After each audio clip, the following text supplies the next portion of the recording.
So I'm about to give you guys the 5 main things that I wish I would have known getting into the credit space.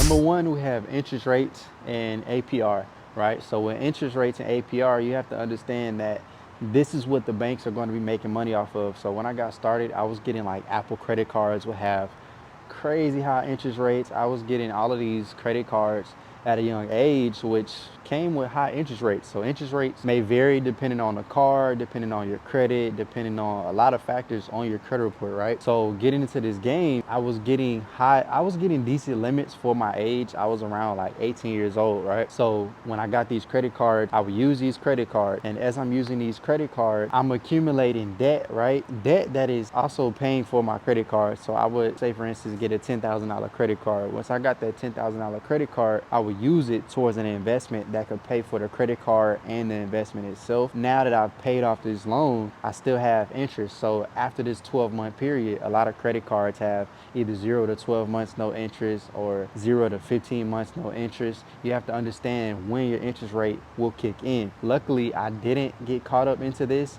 too much. I got caught up with like $2,000. Luckily, I had that in my bank account, so I just went ahead and paid for it. I took the lesson, not a loss, so therefore I came up winning in the end, and I overcame the interest rate battle. And what I mean by these banks make money off of interest rates, like I said, 0 to 12 months, for example, it can be 0 to 15 months, 0 to 18 months, all depending on the bank. So if your interest rate, say for example, me, I had a 0 to 12 months, no interest. So I had a full year to use this credit card without having to pay the loan back. As soon as you accept the card offer, right, it'll be in the terms and conditions how much interest you will have to pay after this 12-month term.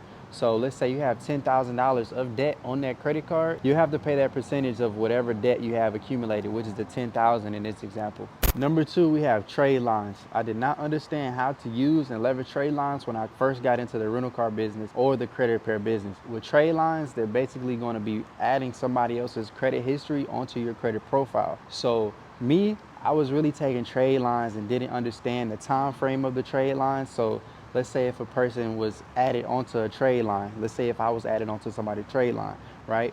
That trade line will be on my credit report for about 30 days. If I were to buy this trade line from a credit repair company or from any company in general, like Trade Line Supply, this credit card will only be on my credit report for 30 days, which I did not know.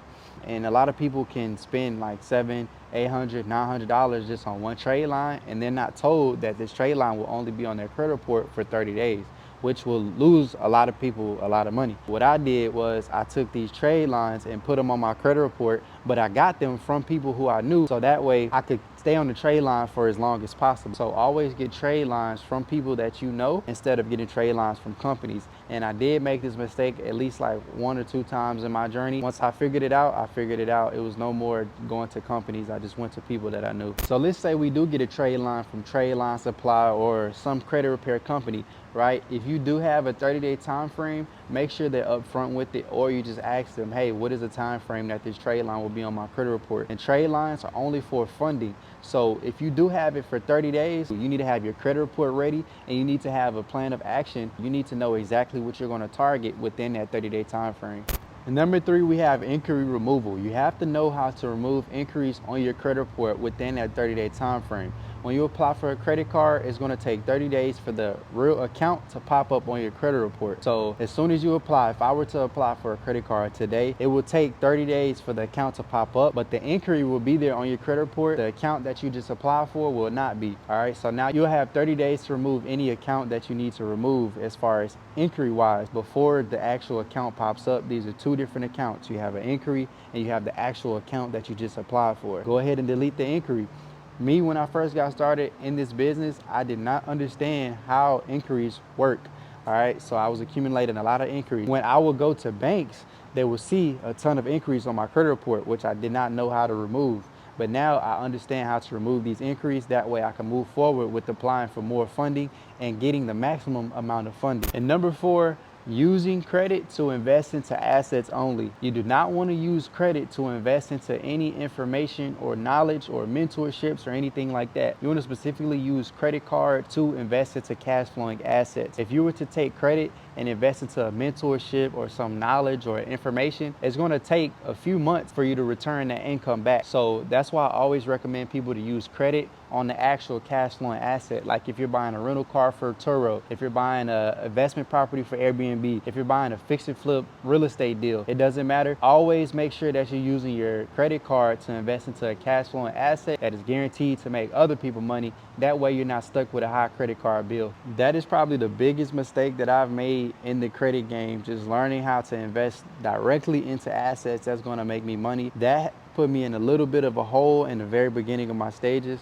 just learning how to invest straight into that and not into information and knowledge. And that brings me to number 5, managing your credit and your bank account. It's very hard to get the two mixed up because you have a ton of credit available and not so much cash. You will use a lot of this credit not understanding how much you'll have to pay back. All right. And like I said, if you don't invest into cash flowing assets, it will set you back very, very bad when it comes to interest rates kicking in and a lot more other things. And with that being said, yes, I put myself in a hole in the beginning of my journey, but here's a way that I would have fixed that if I would have known this information back then. What I would do is I would get QuickBooks to organize all of my credit cards and all of my bank accounts. Right now I have 3 LLCs. I have QuickBooks connected to each credit card. Each credit card is connected to each bank account, right? So I can keep everything super organized, right? Don't use cash on assets. Use cash on information. That way you can use credit on cash flowing assets so that you're guaranteed to make a return on this money so you can pay your credit cards back.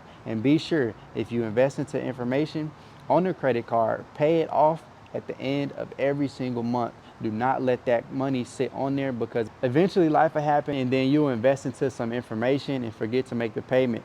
Therefore, if you were to pay for an asset on this credit card, the asset will always be paying for the credit card, and that's where auto pay will come into play. Auto pay will always keep you up to date with paying these credit cards off. And the 4th and 5th step were probably my major lifesavers, just understanding how to manage my bankroll and how to manage my assets, right? And that's the way I was able to come to where I am today in this credit and rental car industry. And those are the top 5 mistakes that I've made when I got started in the credit business, and I do not want you guys to make the same mistake. So please save this video and share it to your friends, and I'll see y'all on the next one.